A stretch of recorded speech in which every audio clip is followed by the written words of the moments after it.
Hello friends, আমি কুন্তল সরকার আবার আপনাদের সামনে একটা নতুন ভিডিও নিয়ে। ফ্রেন্ডস, গত 8ই ফেব্রুয়ারি Modi care company Modi way compensation plan launch করে। শুধু কম্পেনসেশন প্ল্যানই নয়, তার সঙ্গে 70টা নতুন প্রোডাক্টও লঞ্চ করে 3টে ক্যাটাগরিতে। তার মধ্যে একটা ক্যাটাগরি হচ্ছে বিউটি কেয়ারের উপর, আরেকটা ক্যাটাগরি হচ্ছে কিচেনের প্লাস্টিক ওয়্যারের উপর, আর থার্ড যেটা ক্যাটাগরি দ্যাট ইজ ওয়েট ম্যানেজমেন্টের উপর, যেটাকে আমরা সেফ শিফট বলছি। তো ফ্রেন্ডস, আজকের এই ভিডিওতে আমরা আলোচনা করব এই সেফ শিফট ক্যাটাগরির ওয়েট ম্যানেজমেন্টের প্রোডাক্টগুলো সম্বন্ধে। ফ্রেন্ডস, এই ওয়েট ম্যানেজমেন্ট সম্বন্ধে বলতে গেলে একটা কথা বলতে হয় যে আমাদের আজকের দিনে 70% আরবান পপুলেশন হচ্ছে ওভারওয়েট, আর সেই জন্যেই এই ওয়েট ম্যানেজমেন্টের প্রোডাক্টের এত গুরুত্ব। সেফ শিফটের প্রোডাক্টগুলো সম্বন্ধে জানার জন্য আমি এখন মৌসুমীকে ডেকে নেব, কিন্তু তার আগে একটা কথা বলতে চাই, আমার এই ভিডিওগুলো যদি আপনাদের ভালো লাগে তাহলে অবশ্যই লাইক, সাবস্ক্রাইব এবং টিমমেটদের সঙ্গে শেয়ার করতে ভুলবেন না প্লিজ। আর যদি কোনো কমেন্টস থাকে সেটা কমেন্ট সেকশনে অবশ্যই জানাবেন।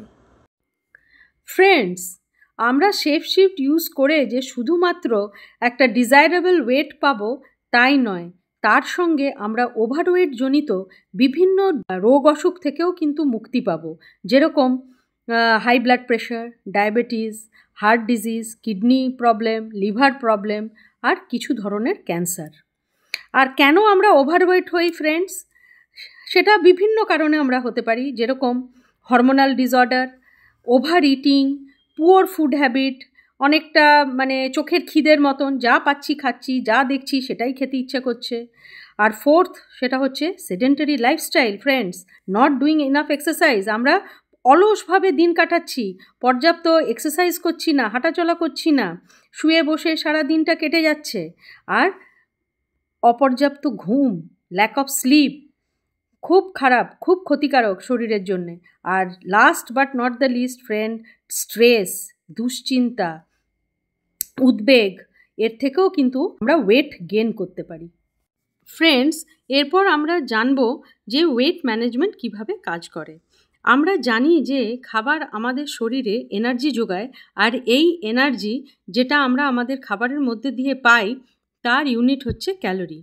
আমরা আমাদের খাবারের মধ্যে দিয়ে সারাদিন যতটা ক্যালোরি ইনটেক করছি বা নিচ্ছি, যদি সেটা আমাদের কাজ বা এক্সারসাইজের মধ্যে দিয়ে খরচা না করি, তাহলে যতটা ক্যালোরি বাকি থাকলো, খরচা হলো না, সেটা আমাদের শরীরে জমে যাচ্ছে ফ্যাটের আকারে।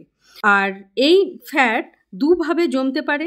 একটা হচ্ছে চামড়ার নিচে জমতে পারে, যেটাকে আমরা সাবকিউটেনাস ফ্যাট বলি, বা আমাদের শরীরে বিভিন্ন অর্গ্যানের চারিপাশে জমে যেতে পারে, যেটাকে আমরা ভিসেরাল ফ্যাট বলি। আমরা ভিসেরাল ফ্যাটকে টক্সিক ফ্যাটও বলে থাকি। কেন? এটা আমাদের শরীরের জন্যে প্রচণ্ড ক্ষতিকারক ফ্যাট। ফ্রেন্ডস, আপনি জানবেন কি করে যে আপনি আন্ডারওয়েট না ওভারওয়েট না ওবেস? আর যদি ওভারওয়েটই হন, তাহলে কতটা ওভারওয়েট? এইসব প্রশ্নের উত্তর পেতে হলে আপনাকে জানতে হবে আপনার হাইট অনুযায়ী আপনার ওয়েট কতটা হওয়া উচিত। আপনার হাইট অনুযায়ী আপনার অ্যাকচুয়াল ওয়েট কতটা হওয়া উচিত জানতে হলে আপনাকে বিএমআই বা that is body mass index ক্যালকুলেটরের সাহায্য নিতে হবে। আপনি গুগল সার্চ করলে অনেক বিএমআই ক্যালকুলেটর পেয়ে যাবেন। সেখানে আপনার হাইট দিলে বিএমআই ক্যালকুলেটর জানিয়ে দেবে যে আপনার অ্যাকচুয়াল বডি ওয়েট কতটা হওয়া উচিত। অথবা একটা সিম্পল ক্যালকুলেশনের সাহায্য নিয়ে আপনি বার করতে পারেন যে আপনার অ্যাকচুয়াল বডি ওয়েট কতটা হওয়া উচিত। ধরুন আপনার হাইট হচ্ছে 1.55 মিটার্স, তাহলে আপনার অ্যাকচুয়াল বডি ওয়েট কী হবে? 1.55 ইন্টু 1.55 ইন্টু 23, অর্থাৎ 55 কেজি।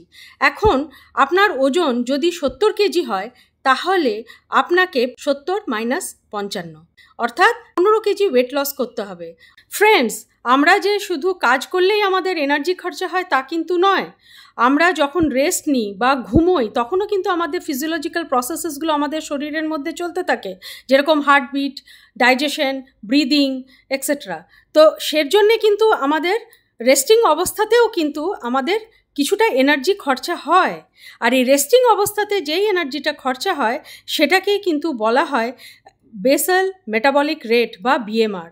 একজন পূর্ণবয়স্ক পুরুষের ক্ষেত্রে এই বিএমআর হলো 1600 থেকে 1800 কিলো ক্যালোরি পার ডে, আর একজন মহিলার জন্য এটা হচ্ছে 1400 থেকে 1600 কিলো ক্যালোরি পার ডে। অর্থাৎ একটা জিনিস আপনাকে বুঝতে হবে যে আমাদের কিন্তু বেঁচে থাকতে হলে এই এনার্জিটা প্রত্যেক দিনের খাবারের মাধ্যমে আমাদের ইনটেক করতেই হবে। আর ওয়েট ম্যানেজমেন্টের প্রিন্সিপালটা হচ্ছে এই যে বিএমআর যেই এনার্জিটা যে দরকার তার থেকে যেন আমাদের ইনটেকটা কম হয়, যাতে কিছুটা এনার্জি আমাদের যে স্টোরড ফ্যাট আমাদের বডিতে আছে সেখান থেকে ইউটিলাইজ হয়ে যায় আর আমরা আমাদের ওয়েটটা লস করতে পারি। ফ্রেন্ডস, একটা কথা আপনাকে মনে রাখতে হবে যে আপনার ওয়েট লস জার্নিটা যেন হেলদি ওয়েট লস জার্নি হয়, যেখানে আপনি শুধু ফ্যাটটাকে লুজ করবেন, মাসেল নয়।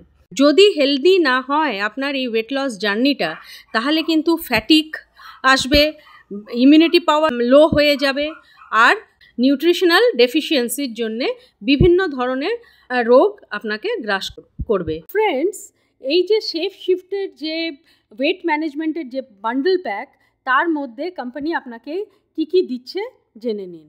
কোম্পানি এর মধ্যে আপনাকে মিল রিপ্লেসমেন্ট শেক দিচ্ছে, একটা ফ্যাট বার্নার ক্যাপসুল দিচ্ছে, একটা মাল্টিভিটামিন থাকছে, একটা ফ্যাট বার্নার প্রিমিক্স থাকছে। আর এই যে মিল রিপ্লেসমেন্ট শেক, এইটা কিন্তু অ্যাবভ 18 ইয়ার্স প্রত্যেকে খেতে পারে। এটা সোয়া প্রোটিন, ওয়ে প্রোটিন আইসোলেট থেকে তৈরি। এটাতে মাল্টিভিটামিন, মাল্টিমিনারেল আছে, এটাতে সোয়া ফাইবার, ওটস ফাইবার আছে, এখানে জিঞ্জার আর গোখরু দেওয়া আছে যেটা ফ্যাট রিডাকশনের কাজে লাগে, প্রিবায়োটিক আছে, প্রোবায়োটিক আছে যেটা ডাইজেস্টিভ সিস্টেমটাকে ভালো রাখে। এটা স্কিমড মিল্কের সঙ্গে খেতে হবে আপনাকে। আটটা ফ্লেভারে পাওয়া যায়, মানে অসাধারণ একটা প্রোডাক্ট। এটা ইউজ করলে কিন্তু আপনি একদমই দুর্বল হয়ে পড়বেন না, কেন এটাতে প্রোটিন, ভিটামিন, মিনারেলস, ফাইবার সব কিছু পর্যাপ্ত অ্যামাউন্টে দেওয়া আছে। নেক্সট যেটা আছে ফ্যাট বার্নার ক্যাপসুল।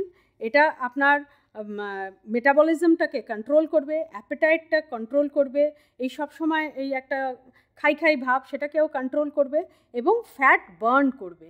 আর এটা কখন খাবেন? এটা সকালে ব্রাশ করে খেয়ে নেবেন, তার আধ ঘন্টা পর একটা মিল রিপ্লেসমেন্ট শেক খেয়ে নেবেন। আর এই যে ফ্যাট বার্নার ক্যাপসুলটা, এটা কিন্তু একটা ভেজিটেবল ক্যাপসুল। নেক্সট আপনার দেখুন এই ফ্যাট বার্নার প্রিমিক্স, এটা কিন্তু খেতে হবে 100 ml একটা কাপে ইস্যুদুষ্ণ গরম জলের মধ্যে একটা স্যাশে কেটে দিয়ে দেবেন, আর এটা ইমিডিয়েটলি খেয়ে নেবেন। আর এটা খেতে হবে সকালবেলা 11টা থেকে 12টার মধ্যে, আর বিকেলবেলায় 5টা থেকে 6টার মধ্যে। মানে অ্যাকচুয়ালি দেখুন, আমরা সকালে ব্রেকফাস্ট করলাম, তারপরে পেটটা একটু খালি হলো, তখন আমাদের খুব ক্রেভিংস হয় উল্টোপাল্টা খাওয়ার। তখন আমরা চকলেট, মিষ্টি, এটা সেটা, ভাজাভুজি, হ্যাঁ, চানাচুর, বিস্কিট এসব খেয়ে নিই। তো এই ক্রেভিংটা কমবে যদি আমরা এই ফ্যাট বার্নার প্রিমিক্সটা এই টাইমগুলোতে খাই। বিকেলেও ঠিক তাই, আফটার লাঞ্চ একটা মানে খিদে ভাব, বিকেল 5টা, 4-5টার থেকে মনে হয় এটা খাই সেটা খাই। তো এই ক্রেভিংসগুলো কমাবে। ফ্রেন্ডস, এটা আপনাকে ওয়েট লস করতে হয়, তাহলে মাথায় রাখতে হবে যে আমাকে সকালবেলায় একটা ফ্যাট বার্নার ক্যাপসুল খেয়ে নিতে হবে, তারপরে আমাকে 2টো মিল স্কিপ করতে হবে, মানে ব্রেকফাস্ট অ্যান্ড ডিনার। এটা স্কিপ করে আমি মিল রিপ্লেসমেন্ট শেকটা খাবো, আর দুবার আমাকে ফ্যাট বার্নার প্রিমিক্সটা খেতে হবে। যদি আমি আমার ওয়েটটা মেনটেন করতে চাই, তাহলে একটা ফ্যাট বার্নার ক্যাপসুল খাবো, একটা মিলকে রিপ্লেস করব, আর 2বার আমি ফ্যাট বার্নার প্রিমিক্সটা খাবো। এর সাথে আমাকে প্রচুর জল, ভেজিটেবলস, ফ্রুটস, 20 গ্রাম প্রোটিনস আর 20 গ্রাম গ্রেনস খেতে হবে। গ্রেনস মানে ওই ভাত, রুটি এইসব, তো ডালিয়া। এর সাথে আপনাকে 30 মিনিটস এক্সারসাইজ করতে হবে। 1 ঘন্টা করতে পারলে খুব ভালো, অন্তত আধ ঘন্টা আপনাকে এক্সারসাইজ করতেই হবে।